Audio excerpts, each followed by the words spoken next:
So today we are going to talk about 12 unreasonable requests that you might get in your wholesaling business. But before I hop in today's episode, if you have not been to our website, head on over to nolimitsrealestateinvesting.com/script. And there you can download a copy of the very same script that we use in our wholesale business to lock up deals every single day when talking to motivated sellers completely for free. So download that today. All right, so let's talk about those 12 unreasonable requests. First, I'm going to talk about what an unreasonable request is. So my big brother, his name is Greg, he actually said that he had a mentor who actually I listened to also, who said make one unreasonable request per day, right? And this unreasonable request is something that you are uncomfortable asking, something that's going to push you out of your comfort zone. It does not mean that it is a win for you and a lose for somebody else. It's usually something that the other person may be delighted to give you if you just had enough guts to ask. So recently, I stayed and rented a beautiful beach house in Florida with my family, and it was a pretty penny to stay there. Long story short, we had some bugs come into one of the upper rooms one night, and the whole room was covered in bugs, and my kids decided to sleep in the downstairs room. And so they didn't really sleep in the upstairs room the rest of the week. And it was an inconvenience, but it wasn't like it didn't ruin our vacation, right? Well, ironically, we stayed at the same house the same week last year, and the same thing happened, right? We enjoyed the beach, but we didn't have use of that room. And so I remember my own voice in my head that said, Todd, make one unreasonable request per day. So as we're checking out of the Airbnb, I was real nice to the host. I said, hey, Mr. Host, we really enjoyed the house. Thank you for being, so responsive. This place is great. I did want to let you know that we had a bug issue, this week, and it did happen last year. And so because of that, do you think that you might be able to give us 20% off because we didn't have use of one of the bedrooms? So he didn't reply, and I don't know, 7-8 hours went by, and all of a sudden he sent back a message, and he's like, oh my gosh, I'm really sorry. Yeah, the bugs this time of year, they have this, the scientific thing, and they go to lay eggs and whatever. And he goes, but the owner didn't agree to give you 20%. He agreed to give you 40% because of the issue last year. Now, let me just tell you this. This was like a $2,800 credit, right? Just from one message that I sent. And so I got to tell you, it's always like an aha, because every time I make an unreasonable request, I got to tell you, more often than not, I at least get some version of it back. So today I was inspired to give you 12 unreasonable requests you can use in your wholesaling business. So I hope you're ready. I'm going to enjoy this. Number one is, how about if I paid you full price for your property, Mr. Seller? If I pay you your asking price, could I pay it off to you at $1,200 a month until it's paid off in full? Okay, now where was that inspired?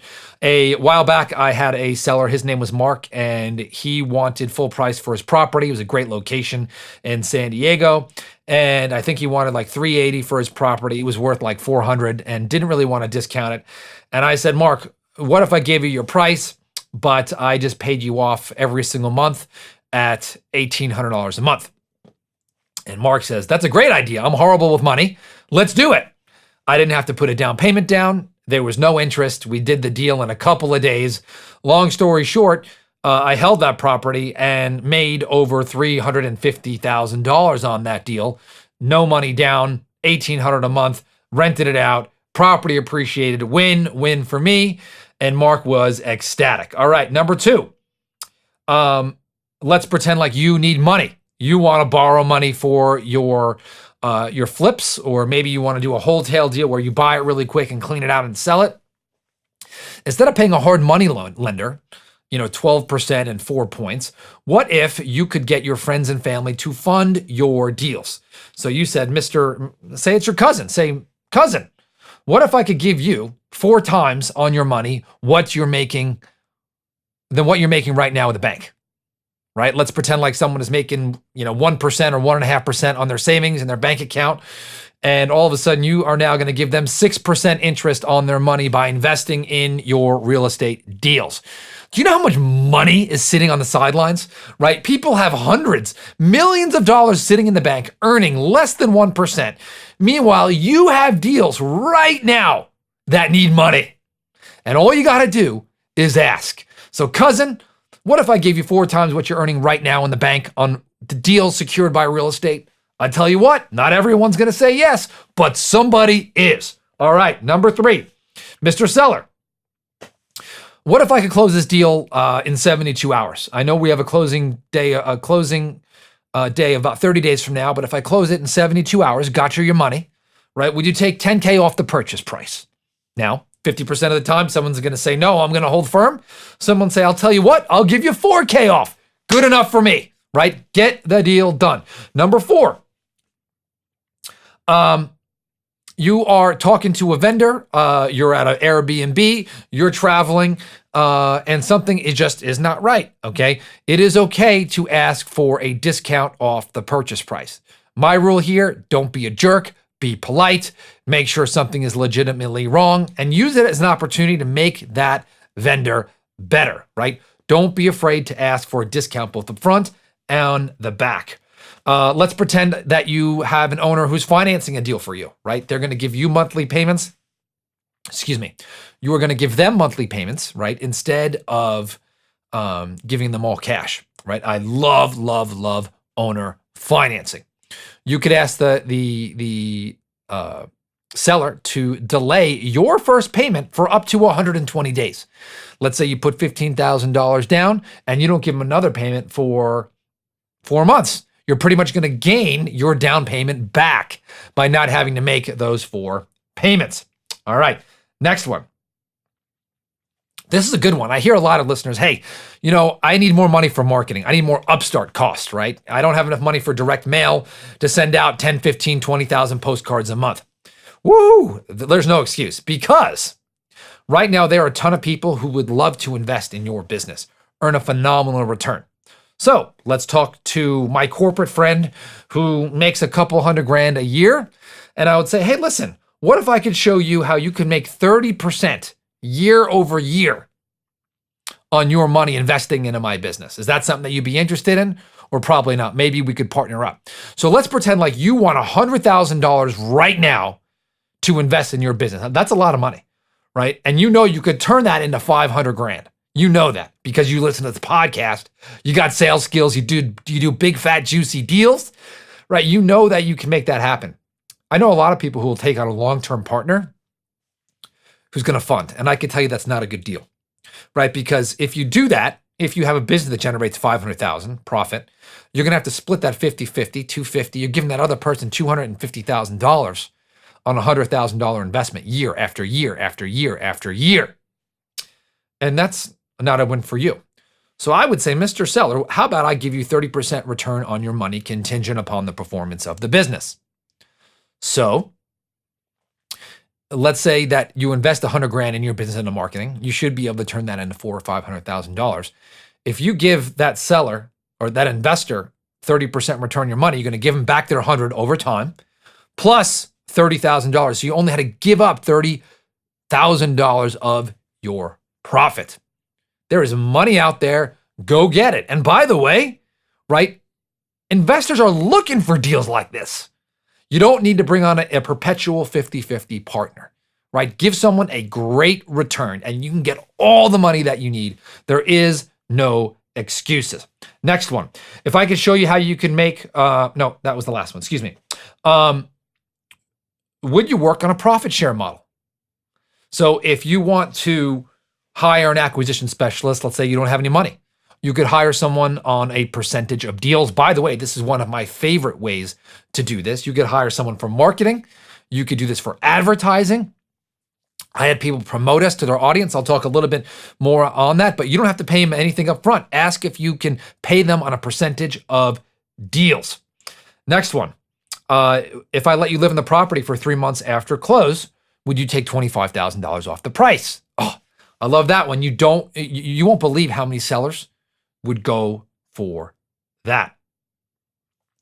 This is another one, which I've done, Pretend like someone's got a large YouTube or Facebook or Instagram or Meetup channel, and they're not really utilizing it properly, and you know that you could use this audience to promote your local business. I've talked about this before. What if I could buy your Facebook group, YouTube channel, social media, or other platform for $1,500 cash? Is that something you consider? Probably not. Okay, I've done it. So can you. By the way, I've got one Facebook page that I bought for $1,500, okay, that I've turned into close to 400 grand in revenue. Okay, you can do it too. It might be actually even more than that if I combine it with some other channels that I bought. If you don't want to buy a channel, what if I could pay someone per performance? So before I bought that channel, I partnered with an influencer and I said, what if I gave you $1,000 per deal? I don't pay you anything up front to promote my company. Okay, this gentleman did it. Guess what? I paid him on a bunch of deals. He's super happy. This one's big. When you first start out, you should, and by the way, you should always be bootstrapping. So one thing I noticed is that real estate agents, they love to have big office spaces with big desks and big conference tables in fancy buildings, and they are always empty. So why don't you take advantage of this and give them benefit? You have a ton of leads right now, a ton that you probably are not monetizing. And so I'd say, hey, look, what if I send you some leads every week and you let me and my teammates use this portion of your unused office space? I can tell you what, you talk to 4 brokers, you're going to find 1 or 2 that will definitely say yes. And lastly, this is one of my favorites, is talk to your broker, have them list your properties when you're selling them. Can you take pictures, show properties, look at comps, handle phone calls, manage repairs, right? This is a win-win. It sounds like an unreasonable request, but if you're paying your broker $3,000 a deal, $4,000 a deal, and you're doing that 3 or 4 times a month, that is a lot of money that you're handing over, and they will be happy to work with you because you are offering so much value. The concept behind the unreasonable request is sometimes we underestimate the value that we could bring somebody. We don't ask people things because we are self-conscious or don't think that we are doing enough. When if you step back, you realize that you bring so much more. So if you don't ask, you will never get. Okay, I'll review these really quick. If I paid you full price, would you let me pay it off in payments? Number 2, what if I could give you 4 times what you're making on your money right now and use it to get super cheap money? If I could close in 72 hours, would you take $10K off the price? If something wasn't up to par, ask for a 20% discount. Could you delay my first payment to you for 120 days? That's in an owner finance model. Would you work on a profit share model with your acquisition specialist? If I let you live in the property for 3 months, would you take $25,000 off the price? What if I could buy your Facebook group, YouTube channel, or other media for $1,500? Would you promote my company to your audience for $1,000 a deal? If I send you leads, could you give me free office space? And can you take pictures, show properties, look at comps, handle calls, manage repairs, right? In exchange for some free leads. I'm telling you the answer. Okay, it's not always yes, but sometimes it is. You gotta ask. So I hope you enjoyed today's episode. Don't forget to download the script. Go to nolimitsrealestateinvesting.com/script, and I will talk to you on the next episode.